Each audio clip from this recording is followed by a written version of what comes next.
Hare Krishna. Hare Krishna. So when it comes to divine service, I think of like uh, my eternal service, like my eternal relationship and divinity. That's really hard for me to say what I think about that because I feel like it's very general, but not to talk down on divinity, but it's just a very wide word. Yeah, it can be a very broadly applied word, and oftentimes we find ourselves, and it's always good to test ourselves once in a while because we'll repeat things over and over. Like for the next few weeks, you'll be saying Chapter 2, Divinity and Divine Service. Well, what does that mean? Any other? I saw Advaita, or yes, Stephen. What comes to mind to me immediately is just Krishna and Krishna Bhakti. Yeah, very nice. That's good. Yes, divinity. Oftentimes the word divinity is used in other paths. The divinity, and so divinity means something divine. Or if even again we have to look up. I didn't prepare for this, by the way. But I didn't look up in the dictionary what divinity actually means. Maybe a little tab it could tell us. Huh? Yeah, godly, but or transcendental, something not of the of the matter, not of the material nature, not not influenced by the modes of material nature or the material ingredients. Or something beyond that, something that is divine. You would say, you would give it, that is divine, not that, oh, this ice cream is divine. Um, it it could be used that way. It could be in a very broad, but really divine is like something beyond just the normal material tabernacle. And divine service, as Stephen said, would be that service to the divine. Yes. Or divine service would be service that is also not tinged by the material side of things. So you know how we say like we get entangled? Yeah. Like vines? Like divine. We're gonna divine ourselves. Very good. Okay. So that's the chapter name, and today's text is number 7. And so and I'm very happy again to see the schedule that you're going to be very carefully studying this chapter. I would say this chapter is like our handbook. This is our handbook for anyone first coming to Krishna consciousness. What is divine? What is the supreme? And what are we to do? And these are the very questions asked in the previous chapter by the sages. What do we do? And yesterday you heard what you do. What do you do?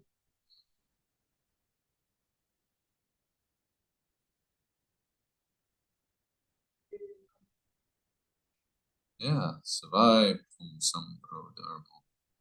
The best thing to do is that to that supreme divinity, you could say. So today is another. We'll get into it a little bit, but we'll run through the verse and the purport together. Vasudeve Bhagavati Bhakti Yoga Prayojita Janatyasu Vairagyam Jnanam Charyada Hoitakam Vasudeve Bhagavati Bhakti Yoga Prayojita Janyatyasu Vairagyam Jnanam Charyada Hoitakam Vasudeve Bhagavati Bhakti Yoga Prayojita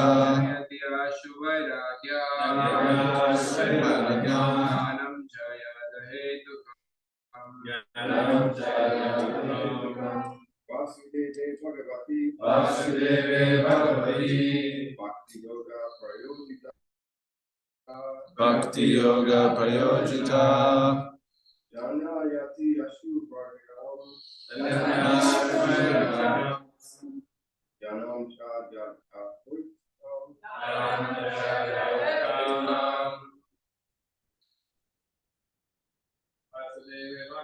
Vasudeve Bhagavati Bhakti Yoga Prayojita Yanyatyashu Vairagyam Jnanam cha yadahaitakam. What else? Vasudeve Bhagavati Bhakti Yoga Prayojita Jananya Suvairagyam Jnanam cha yadahaitakam. Okay, word for word together. Vasudeve unto Krishna, Bhagavati, this is Krishna unto Godhead, Bhakti Yoga, contact of devotional service, Prayojita, being applied, Janayati, does produce, Ashu, very soon, Vairagyam, detachment, Jnanam, knowledge, and yet, causes. Translation. By rendering, okay, first of all, this is an answer. Would you like to know the question? Okay. The question was, there's so many varieties of things to do, more or less. So many varieties of things to learn, so many varieties, and it takes long time to acquire all that and to learn it all. So if you could kindly condense it to something very simple, not only something very simple, but something that will completely satisfy us. Supersedity, this two words that will be repeated throughout this chapter. Supersedity, which means pleasure, happiness, satisfaction, and ahaitaki, causeless, without a cause or without a motivation. So this was their question. There's so much, we've got a whole university, there's so much knowledge being given, and just throughout our life, there's so much knowledge to acquire, how to do this, how to do that, what is divinity, what is not divinity, what is binding, what is not binding, what is divining, so many things, and it could take a long time for us to become expert in any one of those. You see people that take degrees, it takes years. How many years, Nitai? 6. He's not even done yet. He's still going. So it takes many, many years to get these, to be even, you could say, to get a stamp that you are now proficient in this piece of knowledge. And that's just a tiny fraction, a tiny sliver of knowledge. So they're seeing that. And what were the disqualifications? Does anyone remember? There were 6 disqualifications to do that.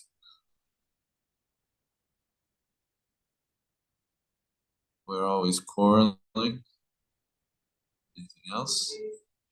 Oh yeah. Lazy, unfortunate. Oh, and above all, always disturbed. Unlucky. One more. It's the trick one. Yes. Alpa Yushman, we are very short-lived. We have a short amount of time, a vast amount of knowledge. How do we do that? They're seeing that. Okay, in Kali Yuga, they're not only are they very short-lived, and there's a vast amount of knowledge, but they don't have the propensity. They're lazy. They're misguided. They go down one path and another. And there are all these problems. So what, can you give us something very condensed, very easy, very, very simple, and at the same time, sometimes we think something very easy is not as good as the thing that takes a lot, like, very, very expensive car is much better than, the economy value. But both of them are bringing you to somewhere and you're getting out of the car ultimately. So it's one or the other. So give us something very easy, something we can afford. Give me that car that I can afford, but it also gets me to that place I want to go. That's the question. And so here's the answer. By rendering devotional service unto the personality of Godhead, Sri Krishna, one immediately acquires causeless knowledge and detachment from the world. So it's a little cryptic, but it's also very simple if we just say, by doing devotional service to singular person, Krishna, we immediately acquire. So, okay, you don't have to have that yushma, we don't have to have that very long life to do it. And we get all the knowledge quickly. And we get detached from those things that would divert us. So let's read Srila Prabhupada's purport, which is another very wonderful. All these purports are just amazing in this chapter. So do we have some volunteer readers? They're 2 long paragraphs, so maybe somebody could take a half a paragraph each. So we have 4 readers. I'll give you a sign when you're halfway there because you probably won't see it. Okay. Those who consider devotional service to the Supreme Lord Sri Krishna to be something like material emotional affairs may argue that in the revealed scriptures, sacrifice, charity, austerity, knowledge, mystic powers, and similar other processes of transcendental realization are recommended. According to them, bhakti, or the devotional service of the Lord, is meant for those who cannot perform the high-grade activities. Generally, it is said that the bhakti cult is meant for the Shudras, Vaishyas, and the less intelligent woman class, but that is not the actual fact. The bhakti cult is the topmost of all transcendental activities, and therefore it is simultaneously sublime and easy. Okay, next reader. Someone on this side, maybe?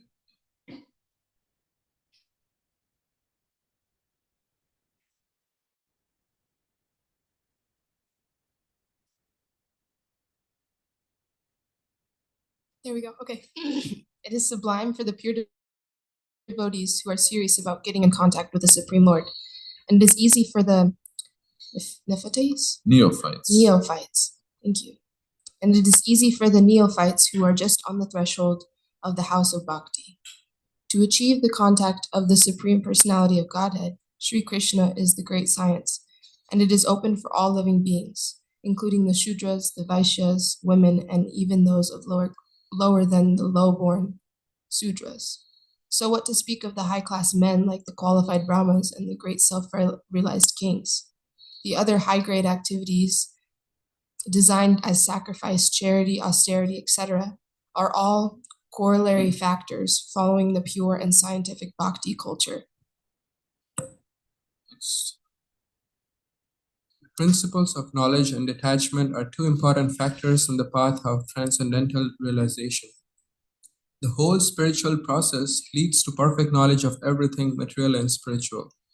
And the results of such perfect knowledge are that one becomes detached from material affection and becomes attached to spiritual activities. Becoming detached from material things does not mean becoming inert altogether, as men with a poor fund of knowledge think. Nashkarma means not undertaking activities that will produce good or bad effects. Negation does not mean negation of the positive. Negation of the non-essentials does not mean negation of the essential. Similarly, detachment from material forms does not mean nullifying the positive form. Okay, next. One more.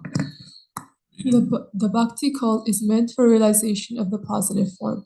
When the positive form is realized, the negative forms are automatically eliminated. Therefore, with the development of the bhakti cult, with the application of positive service to the positive form, one naturally becomes detached from inferior things and he becomes attached to superior things. Similarly, the bhakti cult, being the supermost occupation of the living beings, leads him out of material sense enjoyment. That is a sign of a pure devotee.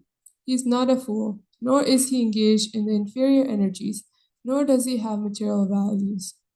This is not possible by dry reasoning. It actually happens by the grace of the Almighty. In conclusion, one who is a pure devotee has all other good qualities, namely knowledge, detachment, etc.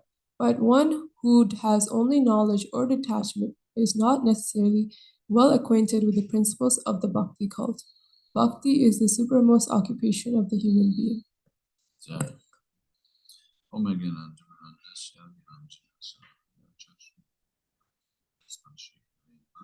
Shri Chaitanya Manobhishtam Sthapitam Niyam Svayam Rupa Tam Dadati Swapadantikam Vancha Kavarjunishcha Kipasunduli Chapachitanam Vaishnavi Namaste.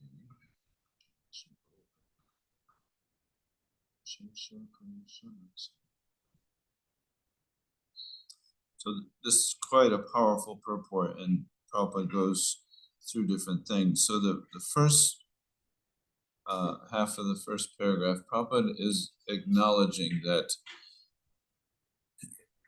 it had been understood, you could say, because there are many paths of understanding the absolute truth, and either coming or already stated, there's those of the personality of Godhead, those who try to attain Paramatma realization, and then those who are striving after impersonal liberation.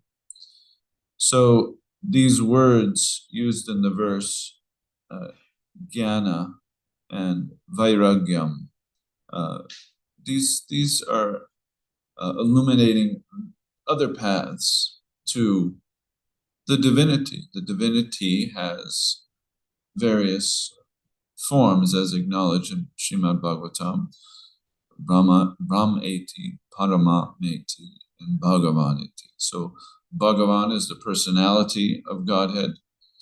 Paramatma is his localized aspect pervading the entire universe. And the Brahman aspect is his impersonal effulgence, spread everywhere as well. So when you hear, when you hear the question, and again, this was the concern of the question, that there's so much knowledge out there, so much jnana, and generally jnana was to bring one to some sort of impersonal realization of the Lord. You would distinguish the matter, understanding we're spirit, and then just kind of live detached and completely freed from all of those things that bring suffering. So this is the general application, the general understanding, especially from older times within India. The teachings was like that. So he's immediately addressing that many people will argue that this emotional attachment to God, that's not gonna fly. Even just a couple days ago is Bhaktivinod's appearance day, and Bhaktivinod was directly in that you could say atmosphere where Lord Chaitanya's teachings were almost gone, and the Vaishnavas, those who are the Bhakti Yoga practitioners, they were considered as emotional, sentimental, because not only do we have, you could say, yes, we are entering service on an emotional and a very real level, real one-to-one level, but at that time they were also clouding it to taking things very cheaply. That as Krishna had intimate connections with many women, so therefore we will also have that, and we will sing Hari Bol. And so this was a clouded understanding of Bhakti Yoga even. And so Bhaktivinoda Thakur came within that time period. And so he also had to reestablish, and he did reestablish. He helped pave the path for his son and our Srila Prabhupada to give us the correct understanding of what that bhakti yoga would be, and what it would look like, and what it gives.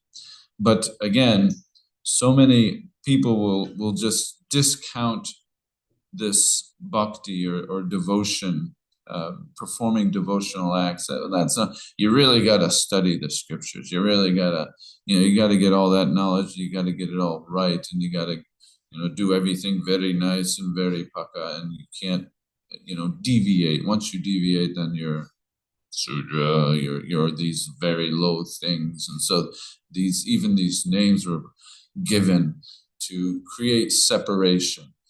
Immediately, let's divide. Let's divide this. So, but Prabhupada is saying but bhakti is transcendental.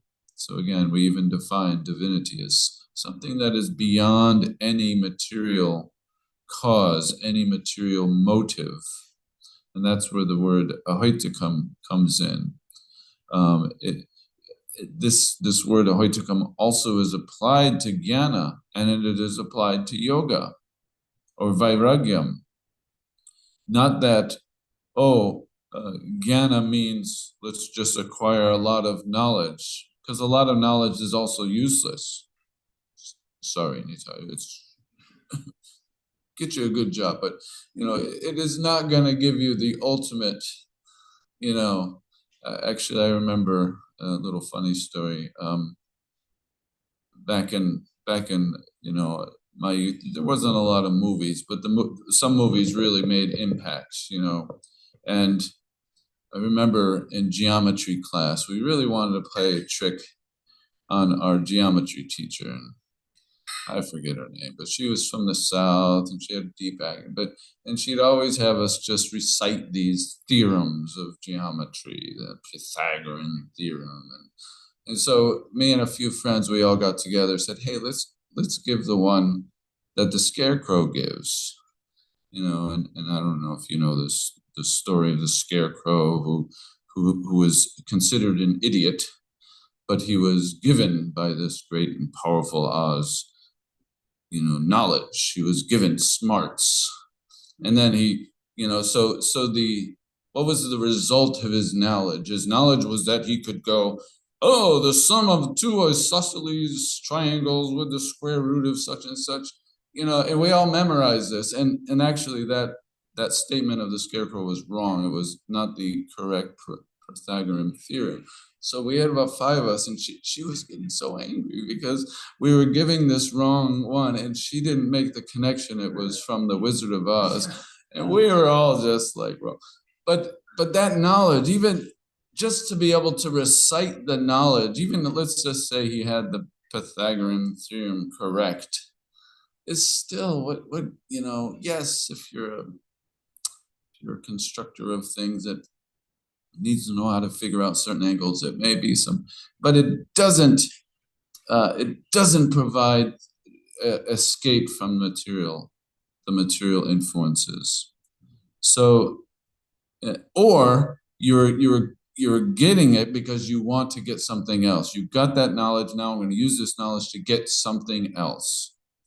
So knowledge, as expressed here by Sutta Goswami, is ahaitakam. It is causeless. It is the knowledge that there is no motivation for it, that I'm going to use this knowledge for this. And so it's lesser than the bhakti.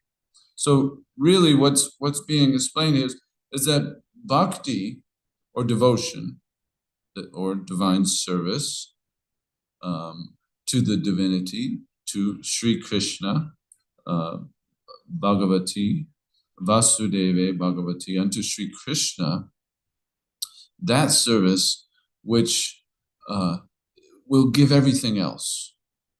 And so this is accentuated, or kind of, this will be repeated throughout the Srimad Bhagavatam, Chaitanya Charitamrita, over and over again. that bhakti, devotion to Krishna, is the prime thing. You don't have to separately endeavor for jnana. You don't have to separately endeavor for renunciation. And the perfect verse, or you could say the perfect encapsulation of that idea is bhakti parishanubhava viraktir, that these three things, bhakti, devotion, para isha anubhava, knowledge of who? Not just knowledge of the theorems, but para isha, the Supreme Personality of Godhead, and vairagyam, or hoitakam, variktir, which is renunciation also.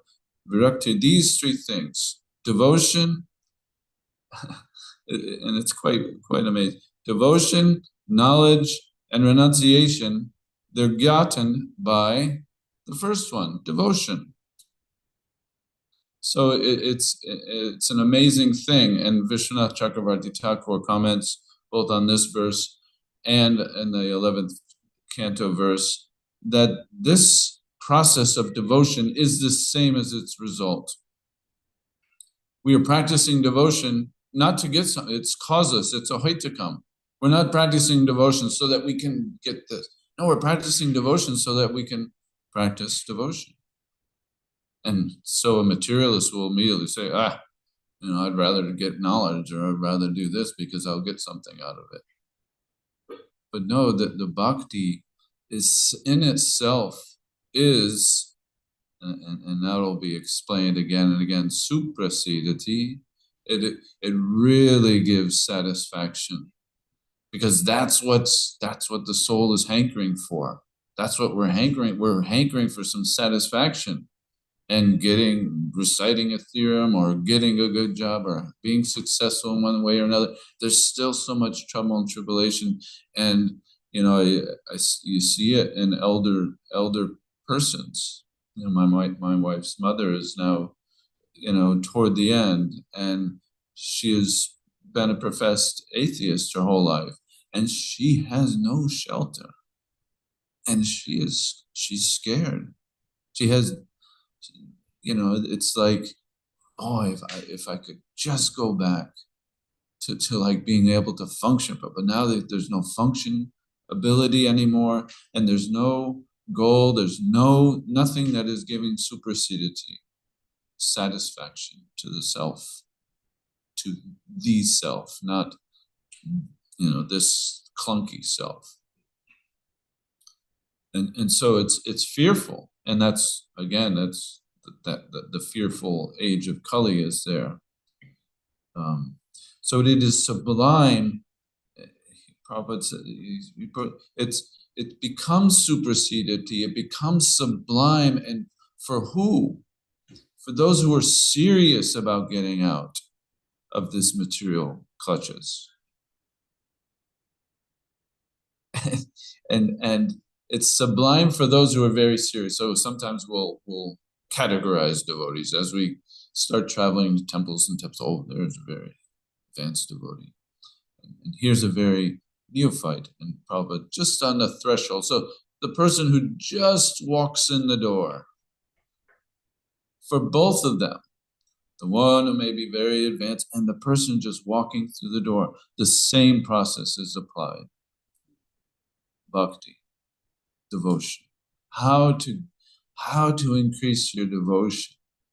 That should be our, not how can I memorize more verses, or how can I, and again, those may come, but it is not that we have to. So bhakti parishanubhava viraktir antyanta chas, don't know this verse. Antyanta chasa eka panama. The second line, not so good. But prapadyamanasya is to engage in the practice of prapadyate, of giving oneself to Krishna, of surrendering to Krishna. Yatasyanashu, and it is just like, so then the great sage, I forget which Yugendra is saying this, but he's saying it is just like tushti pushti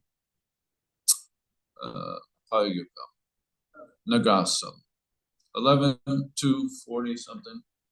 Yes, tushti pushti kshuddha payo nagas. It is just like tashnasha. Ashnata is eating. So we all can relate to eating, right? What do we eat for? Raise your hand. Don't go to the translation. Why do we eat? Survive. Huh?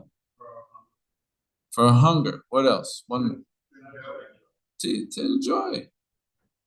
Those three things. So tushti is to give satisfaction. Oh yes, it is. It can be divine ice cream at that point. Oh, it's very good. And pushti is to give nourishment, to nourish ourselves. So we eat to nourish ourselves, and we eat to enjoy. And that nagging one, that one that always comes up and tells us when it's time to eat, I'm hungry, right? Shuddha bhayo. That hunger disappears. As nugasham is every morsel, every bite you take, those three things automatically are happening. Oh, that was very good. The satisfaction happened. Same time, inconceivably, you're getting nourished by it. And at the same time, your belly's getting full and your hunger is abating. All those things just by the first bite and the second bite and the third bite, right? It's happening.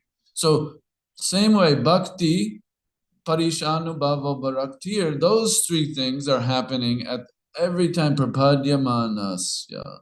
Every time we are doing some service to Krishna, our devotion is increasing, our knowledge of Krishna is increasing. Yaya tamam prapadyante.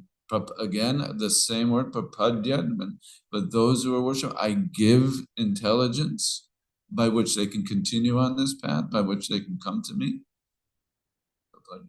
And viraktir, our renunciation. Obviously, if I'm doing devotion, I'm not doing something else. Me and my wife, we often discuss this, that we're householders. We have our little worships that we have our different sevas. She has seva to her deities, and I have service to my deities. And sometimes we are manda sumanda mate. Sometimes we're very lazy, and it's like, oh, I'm so tired. I just want to sleep in today. But then you drag yourself out, and you get the shower and you get dressed. But then as soon as you sit down, it's like you just feel like, oh, why was I fighting this? This is the best thing to do. It brings so much happiness. And it's not that I had to first get into that consciousness. No, I first had to do it. I first had to do the service. We have to first eat. We can't. Another example, if you have something, let's just say I got something really good and you can really enjoy it in here. What do I have to do to get it?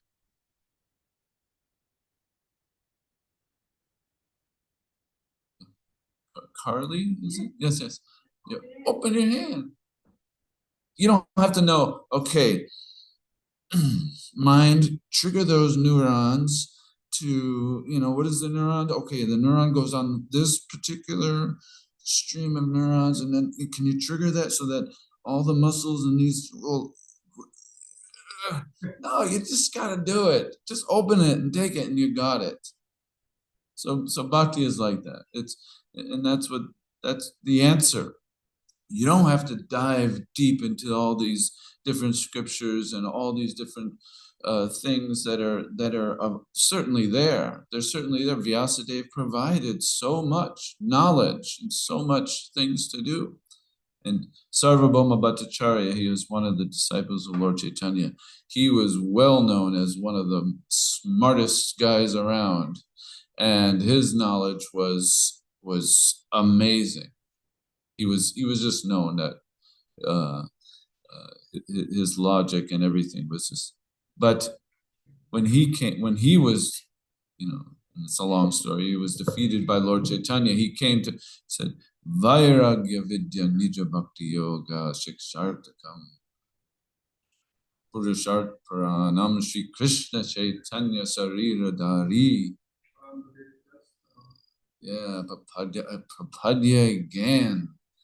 I worship Sri Chaitanya Mahaprabhu because he's very easily giving us, Lord Sri Chaitanya Mahaprabhu, very easily giving us this process of devotion, which immediately brings jnana, understanding, vairagya, gives us the understand that we don't have to renounce it. And Krishna is there and says in Bhagavad Gita, as you do these activities, when you engage in this activity, automatically your taste for those activities disappear. So this again and again is a repeated concept throughout the teachings of Krishna and his devotees, and it's very simple. I think it's a state. I don't know if it's a Prabhupada statement or Krishna's Karya. Simple for the simple-minded. Not that we're simpletons or simple-minded, we hardly can think, but no, it's very simple that we don't have to be always analytical. I'll give you next month. You'll see a lot of people taking a lot of these extra vows and think, okay, I have to take vows and I got to do this and I got to do that. But that's that renunciation. That's just to do that, it automatically happens. I mean, you're all living in a Krishna house, and everything you're doing, you're waking up early, you're coming to see the deities, performing the Mangal Arati, you're worshiping the spiritual master. All these things are that bhakti. And and from that, you've already renounced. You didn't sleep in late, like everyone in these big buildings are they're sleeping in late. And you're not, uselessly filling your head with images on screens and things that are coming and just flowing and increasing your knowledge of what, but who knows. But there's a lot of knowledge acquirement happening around us that aren't ahaitikam, causes, or without motivation. We're just everything you're doing already is bringing about this. So it's this should be a very encouraging verse and a very encouraging purport by Srila Prabhupada. And he said, when this is the positive, we're not looking always for the negative. I'll give this up, I'll give that up. It's just like positive. The bhakti is meant for the realization of the positive form. When the positive form is realized, the negative forms are automatically eliminated.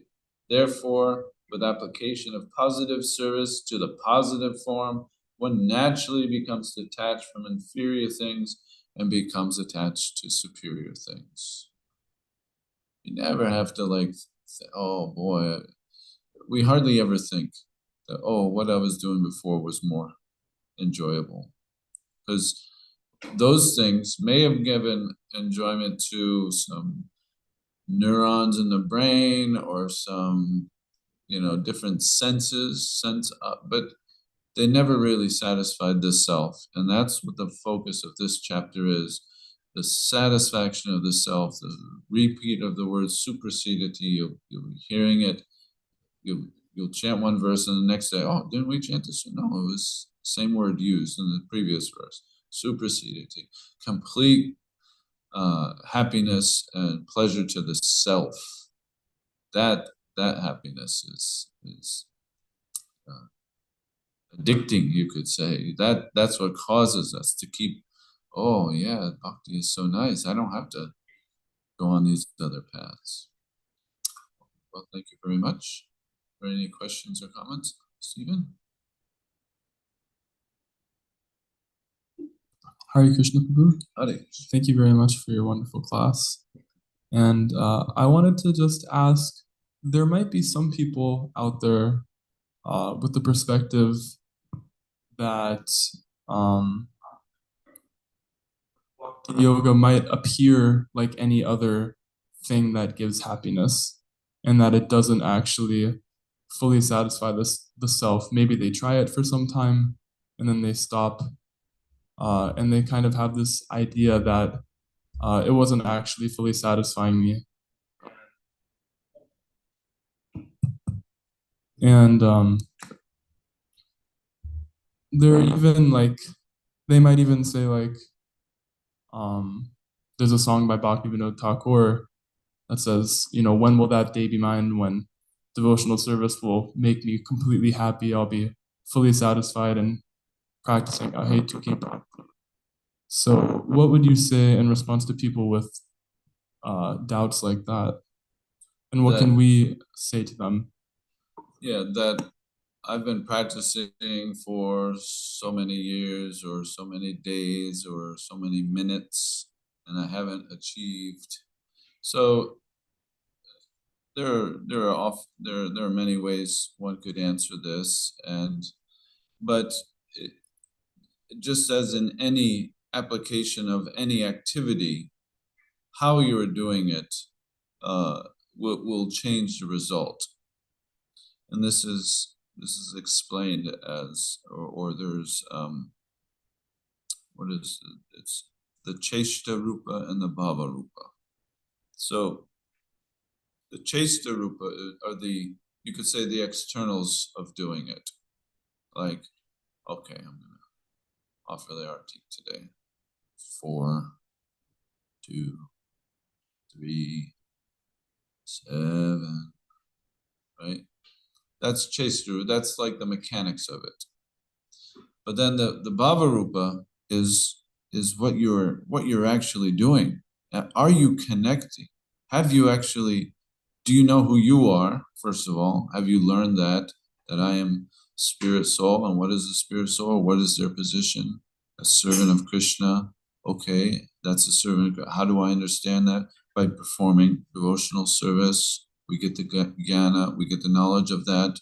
Okay, and when we start acting on that, on the Bhava Rupa, when we start that, oh, Krishna, how beautifully, will you please accept this wonderful, fragrance that is here, and, and as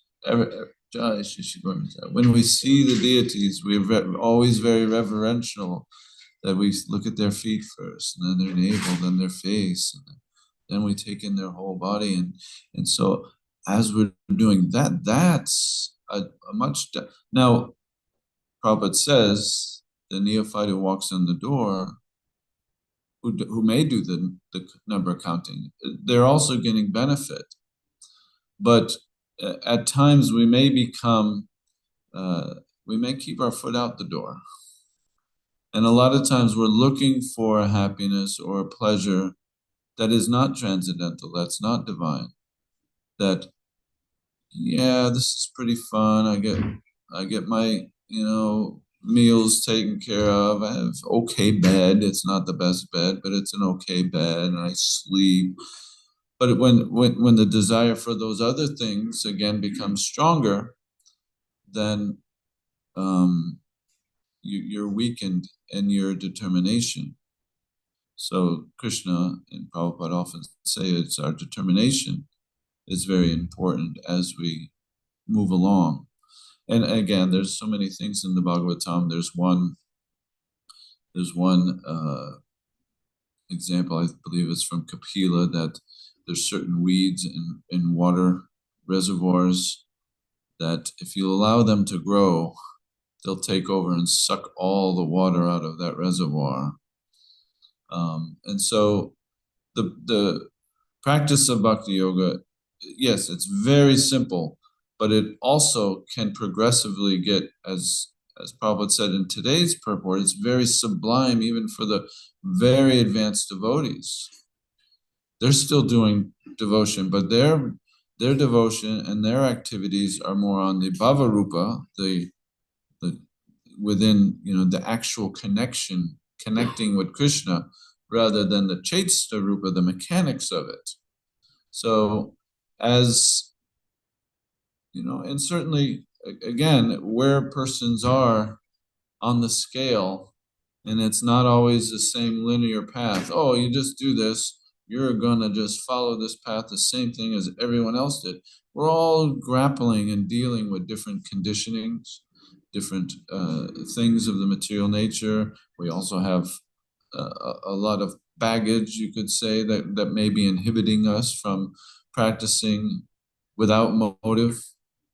So all these things taken together, that's why it's not just we read the book and we do it and we're done. No, we're doing it together with other people who are doing it, and we say, hey, when I see you look at the deity, I see a lot of how do I engage? How do I get to that stage? Is there a recommendation for that? And there's so many prayers, and that, yes, you mentioned Bhaktivinoda. He appears to not have it, but he has it. Oh, does he have it? And look, since I think we have a moment. I always bring a book because it's the answer of all questions. I wasn't trying to say that he did. No. I know that. But a person could perceive that oh, he's supposedly he's on the picture, he's on the altar. Must be. How is he saying when will that day? I mean, he doesn't have it. We're just looking on the mechanics of the words. But in the bhava, it's like once, and Rupa Goswami says this. He says, I once described you like a dark cloud, Krishna. But once he had realization of Krishna, he said, oh, that analogy is so far from your actual beauty. So you could say, yes, when we say, when we draw pictures of Krishna, we see pictures of Krishna, he's Shama Sundar, he's like a charged rain cloud, and that's the color. But really, it's the material rain cloud is nothing in comparison to the actual vision of Krishna. And so the devotees who actually are experiencing that, they become so humble, and their words are like, I am so far away when they come to that realization. And so it appears, and then somebody reading it, if their leaders aren't even experiencing, why am I going to waste my time and get into that? They're say, is that better? Yeah.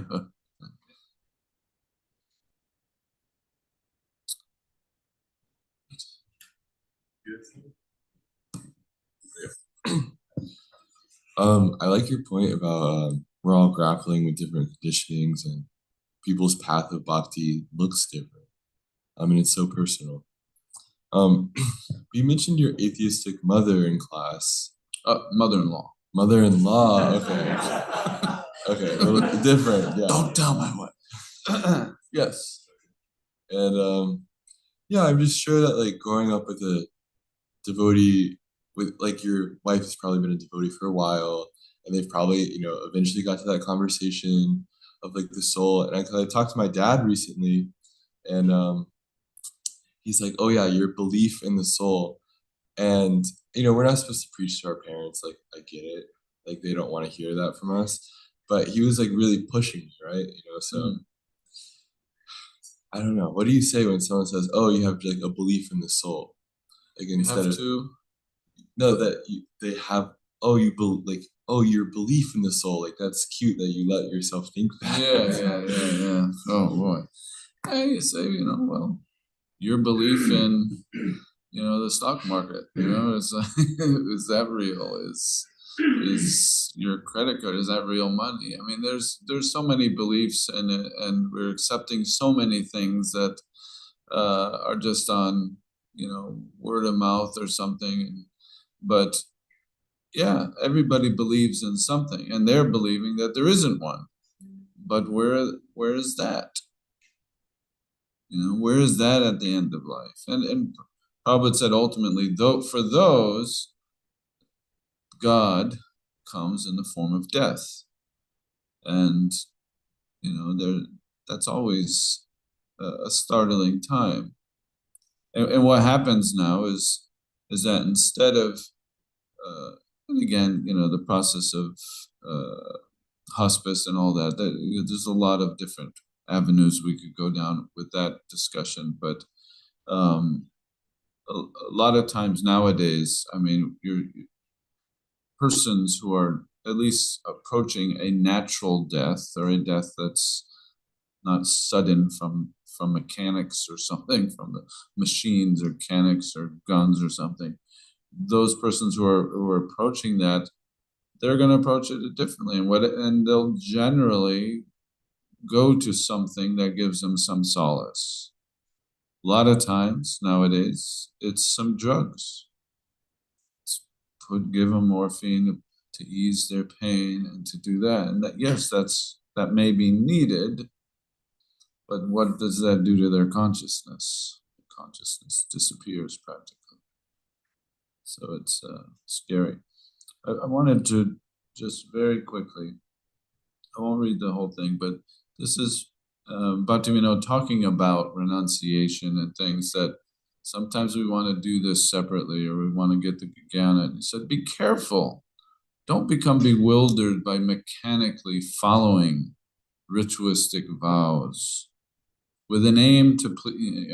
And sometimes we'll do that. We'll take up certain things that are very intricate and very, we may not even be at that level to do certain things.